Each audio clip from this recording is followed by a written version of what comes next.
Hello everyone, আসসালামু আলাইকুম। সবাই কেমন আছেন? আশা করি ভালো আছেন। আমি অনেক ভালো আছি। আজকে দুপুরের খাবার রান্না করছি।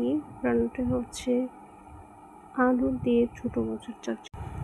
এখানে লবণ, মরিচ, তেল সব কিছু দিয়ে মেখে নিচ্ছি। একটু ভালো করে মেখে নিলে অনেক টেস্ট হয়।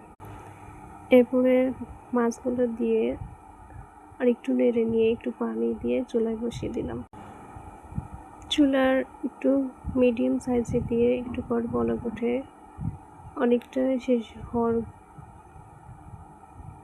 ভিতর চলে এসেছে।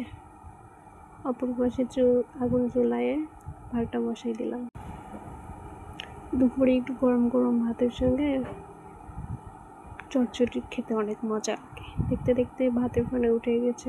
এদিকে তরকারি প্রায় শেষের দিকে সুন্দর একটা কালার হয়েছে।